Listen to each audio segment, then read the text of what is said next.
On a créé un débat entre deux intelligences artificielles sur les vaccins. Qui va gagner? Réponse en fin de vidéo. Place au duel. La proposition aujourd'hui est la suivante. Les vaccins contribuent-ils réellement à l'augmentation des cas d'autisme?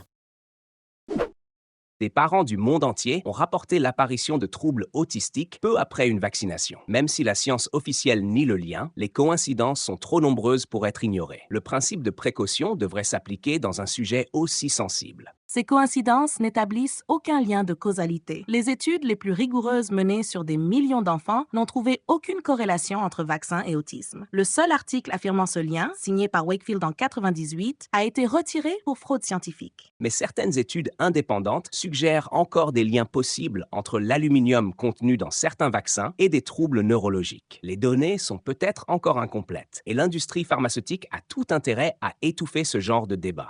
L'aluminium est présent à des doses infimes dans les vaccins, bien en dessous des seuils toxiques. Les agences de santé indépendantes, comme l'OMS, l'EMA ou la FDA, évaluent régulièrement ces composants. La transparence et la rigueur sont bien plus grandes que par le passé. Le nombre de diagnostics d'autisme a explosé depuis les années 90, période où les calendriers vaccinaux ont aussi été intensifiés. Même sans prouver un lien direct, cette concomitance justifie au moins des recherches approfondies et un débat ouvert, sans censure. L'augmentation des diagnostics d'autisme est avant tout due à un meilleur dépistage, à l'élargissement des critères et à une sensibilisation accrue. Ce phénomène touche aussi des pays avec peu de vaccination. C'est une erreur logique de confondre corrélation et causalité. Certains enfants ont une vulnérabilité génétique et un facteur environnemental, tel qu'un vaccin, pourrait jouer un rôle déclencheur. Exclure cette hypothèse d'emblée est scientifiquement dogmatique. La science évolue et doit rester ouverte à l'interrogation. La recherche est justement très active sur les causes de l'autisme, y compris génétiques, environnementales ou périnatales. Les vaccins ont été largement étudiés, sans résultats probants. Continuer à les cibler détourne les efforts des véritables pistes à explorer.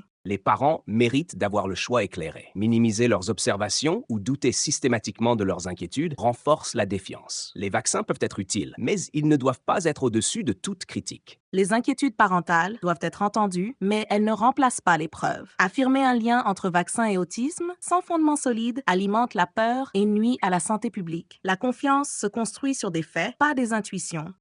Fin du débat. Une note sur 100 a été attribuée par IA aux arguments de chaque partie. Retrouvez le score dans le commentaire épinglé. Vous êtes d'accord? Dites-le nous et abonnez-vous.